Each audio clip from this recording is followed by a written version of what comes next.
Hello my loves, welcome back to my channel, or welcome to my channel if it's your first time here. Today's video I'm sharing a new topic for this channel as I've received a lot of requests to share a little bit more about my entrepreneurial journey with you. And I have been my own boss. I've been an entrepreneur since I was 18. I haven't worked for anyone since then.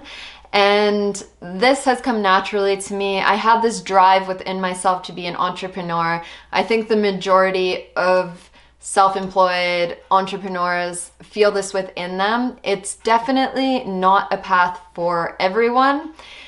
It takes a lot of patience and perseverance and tenacity and resilience. It's definitely not the easiest path. Some people may thrive more in life working for others, but if you have this drive within you, this video is for you. If you're interested in doing similar work that I do, perhaps coaching, teaching, writing books, being online in whatever way, shape, or form that may be, if you feel that drive within you, then I think this advice is for you. And this is based on just my personal experiences, mistakes that I have made. I trust my process fully, so I wouldn't change a thing. This path has definitely 100% been my greatest teacher. Owning multiple businesses has really been a matter of trial and error and has really guided me deeper into myself, has allowed me to push through limiting beliefs, to find confidence within myself, to know who I am and what I'm doing on this planet, what I feel my mission here is. So with that all being said, I'm going to share my top 5 mistakes I've made since I've been a solopreneur and entrepreneur. And if you are interested in me diving more into this topic in future videos, let me know in the comments so I can create more content aligned with what you would like to see. Alrighty, so number 1 mistake that I made, going all in, like 100% into my passion and not having a side job.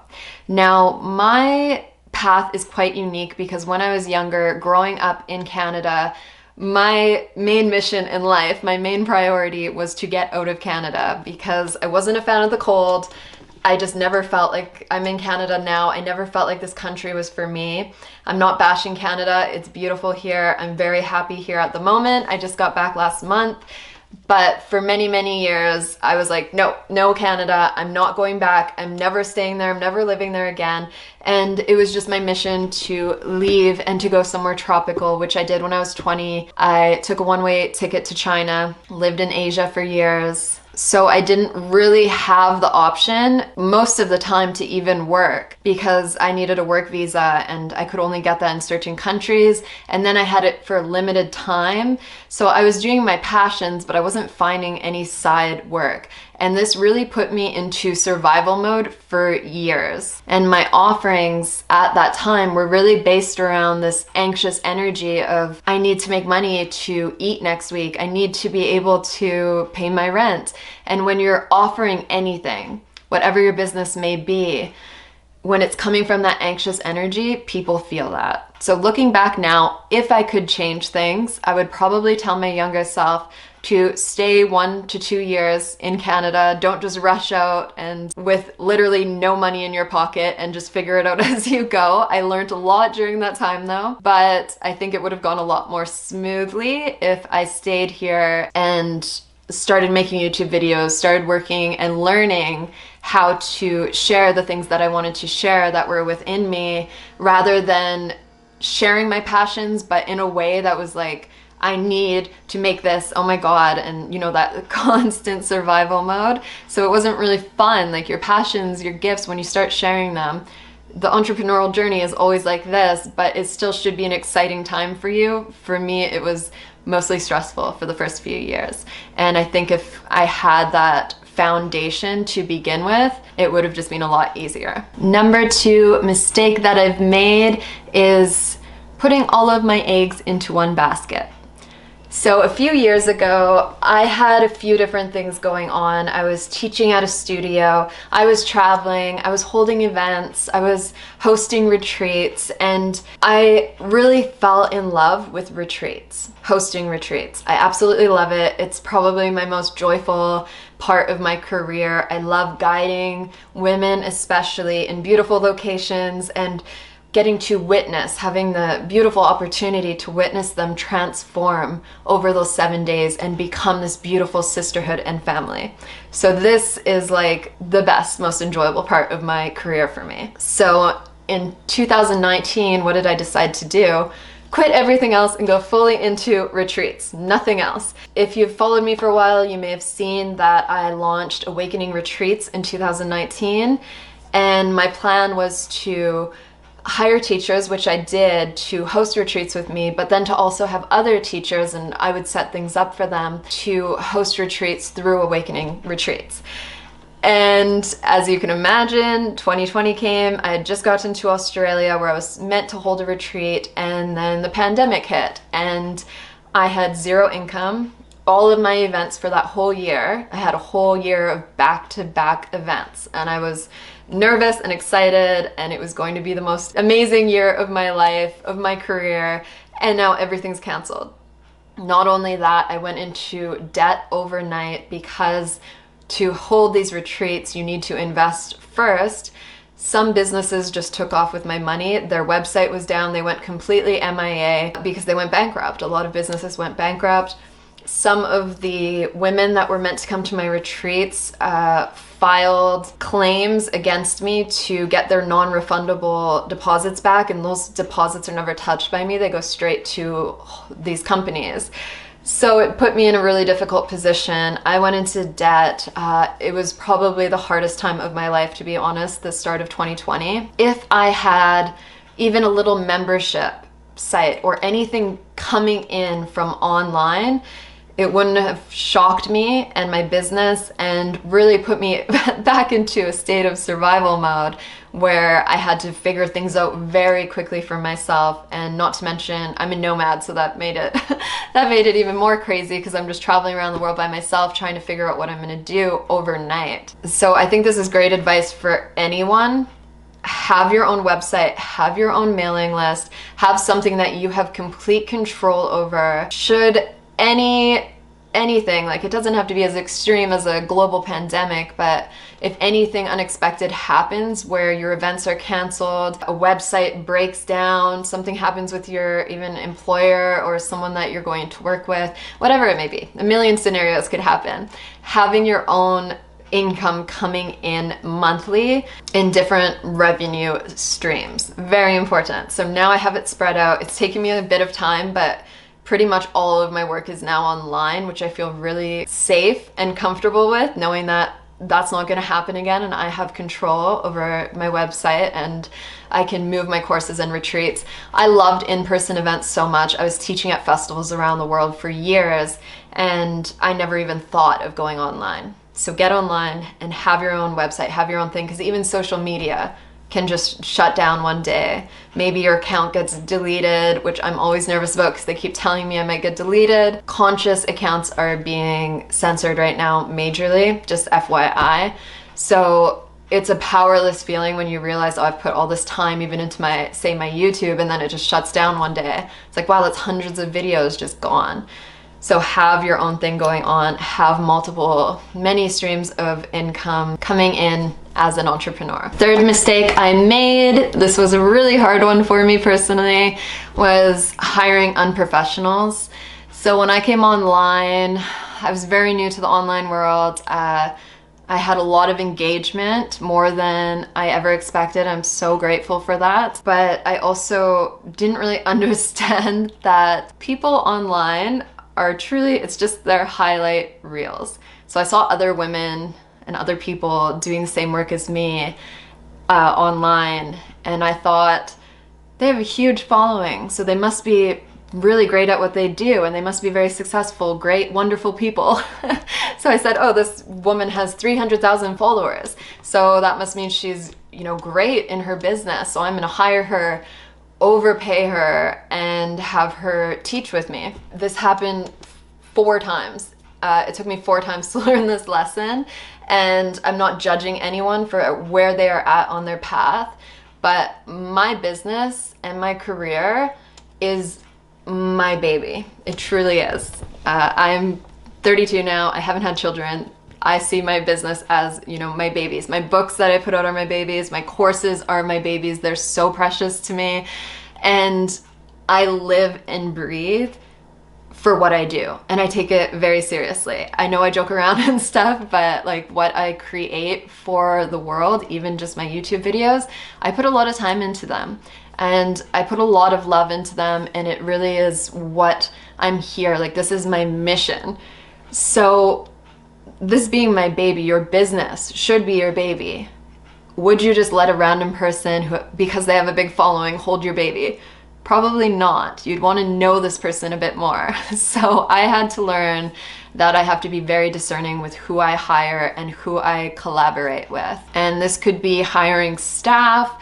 I've heard so many horror stories from entrepreneurs losing so much money because they went into business with a friend or with someone who ended up not having aligned intentions and really hurting their reputation and their business. So personally, I had people make things up about me and try to do things behind the scenes, like be very nice to me to my face, and then try to sabotage my business. And if someone does this, we all know, like, it's out of jealousy because maybe their business isn't doing well. Maybe they're not confident in their own gifts. We have to have compassion for them, but that doesn't mean that they have to come into our space or into our business, really into our lives. And this again applies to all aspects of our life, to be really discerning with who we let into our lives, and also to who you allow to teach you online. Just mentioning that because just because they have a big following and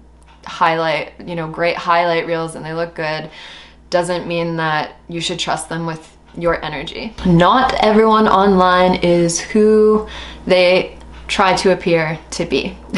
Very important life lesson that ended up hurting me quite a bit when I got online. And yeah, now I'm much more discerning. All right, number 4 is learn how to do everything yourself first. So the start of 2020, again, I have the app, the Goddess app. My app is like my greatest project. It's my biggest investment. A lot of people don't realize what goes behind developing an app from scratch. There's these ads everywhere now that's like, have an app for $1,000, and that's a pre-made template that's very easy to have, but I actually created this app from an idea that I had from scratch, and I had to hire a team. It wasn't cheap. It was a huge process. Anyways, we were meant to launch at the start of 2020, which would have been perfect timing. I was so excited because I just lost all my events, and I'm like, oh, thank God, I have this app coming out. Everyone's gonna be alone at home.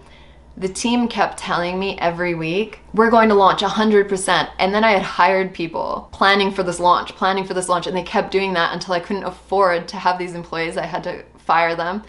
This took over a year of them telling me, we promise next week. So anyways, this is a mistake on my part of having an app and having to rely, it's part of relying on other people, on a team. That could happen. But this really applies to anyone who's doing anything online or running your own business. Know what goes behind your business. Know what goes behind the scenes and know how to fix any accidents that might happen. If your website shuts down and your web developer or your assistant is on vacation and they can't help, what happens? Like, know how to do the basic things. I know how to do basically everything except for app coding, which my team overseas takes care of. Other than that, I'm my own photographer. I'm my own video editor. I do my own branding. I write my books, publish my books, not all of them, but most of them. I edit. I created my own websites. I do my graphic design. Everything that you see, I have done myself. and then I can outsource it and hire people to do it. But if there's ever an issue, people are surprised when they email me and I'm like, oh, I'm just gonna hop on and take care of that now. They're like, oh, I didn't expect you to be personally writing me back. And I'm like, yeah, I did this for years. I had to figure it out for myself. And that really also makes you feel a lot more empowered in your business, that you're not relying on someone else for your livelihood. Last mistake I've made, which is a little bit vulnerable to share, but I think it's very important to have this reminder, is to not allow your ego to get in the way. I allowed mine to for a bit. When I first started getting a lot of numbers coming in, a lot of views, a lot of attention, I was like, oh yes, I love this, it feels so good, give me more. And then I went into like, for a year, a couple years ago, I was totally like basing my value and my business's value on how many likes I was getting and how much online attention I was getting. And that doesn't equal a successful business, obviously. And it's very easy to just get caught up in that world, even when it comes to money. If it's flowing really well for you at a certain time, then you can be like, yes, this feels really good, I want more. And it's like, I always say that the pull outside to all these external things is stronger than the pull inward. So that's why we have to have our daily spiritual practice. And for about a year of my business, I just fell off. I wasn't doing any of my practice. I wasn't even doing yoga. I was just like fully obsessed with my career. And I do check in a lot on my intentions. So I'm proud that I'm able to be like, oh, Krystal, you just did that for your ego. Like, I can bring attention to that. And when that was happening over like a few month period, I'm like, okay, I need to take some time offline, come back to my center, come back to my mission, my intention, and then come from a space of service. So I really believe that to be successful at anything in life, you have to be coming from your heart and from a space of service. Because if you get up at the top and you're not serving others, you're not rising others up with you, you're just up there alone and you're like, this doesn't feel good. And then you keep chasing these other things outside of yourself and you're never gonna get to this place of genuine joy and fulfillment for the work that you do in the world. It has to come from your heart. It has to come from a space of service. I believe that's why we're here. It's to serve others and to experience this connection and this union with everyone and to rise together. There is enough for everyone to be abundant and happy and joyful, and that doesn't mean happy all the time, but you know what I mean, more like fulfilled. And I'm just gonna throw in a bonus little tip for you that just came to me right now, and it sounds very simple, but it was a lesson that I learned, to make sure that you really enjoy and love what you're doing. That doesn't mean that you're not going to be in times where you have to do things you don't want to. Trust me, I did that for years. I made a lot of sacrifices to get where I am right now. And it was worth it to me because I know, again, this is my mission, so I will sacrifice whatever it takes to get here. But more so, I mean, like when I came online, I was getting a lot of requests to do one-on-ones in ways that weren't really feeling fulfilling for me. It was draining my energy, but because I had a lot of requests and because I saw pretty much everyone else in my industry making the majority of their income off of one-on-one coaching calls, I was like, I'm going to be a coach too. And I took all these coaching certifications and courses, and really it wasn't even something that I wanted to do. I love being with groups of people. I love holding ceremonies in circle with groups of people. I now do very select one-on-one calls only if they feel really fulfilling and good for me, so that I'm serving from a full cup. It's very easy, especially if you want to come online in these ways, to look at what other people are doing. Like, they have TikTok, they have Twitter, they have YouTube, they have a podcast, so that means I have to do all these things. No, it doesn't. Focus on a few things that really feel fulfilling to you. Like, I've never been on Twitter. I tried TikTok and I'm like, I don't want to make myself do this because it's not feeling good for me. I have been requested for years since I started my YouTube by many of you to have a podcast, and I just never even considered it because it didn't feel alive for me. Recently it does, so I'm actually about to launch my podcast, which is very exciting. But I was honoring how that felt for me first. I didn't want to push myself to do something I don't enjoy just because other people are doing it or people are asking for it, and it's just not really alive for me. So again, sometimes we have to do things to make a living while we work on our passions, but again, being discerning on where we're putting our energy in our business and why we're doing the things that we do. Okay, my loves, I really hope you've enjoyed this video. Again, if you like this topic, comment below. And I just want to say, if you're thinking about making a YouTube channel or coming online or whatever it may be, if I can do it, you can do it. It really just starts with belief in yourself. The only thing that may be standing between you and your dreams is the thoughts you have about yourself. You can break through them. On the other side of your fears is your greatest liberation, your greatest joy is your dreams. It's true. And I just want to remind you that you are fully capable of creating the life that you desire and dream of. It takes a lot of work. It takes a lot of tenacity. But if that's what you feel, like how I do, that this is your mission and that's why you're here on this planet, then go for it. Go fully in. You can 110% do it. All right, my loves, I will see you next week. Remember to like and subscribe for more videos like this.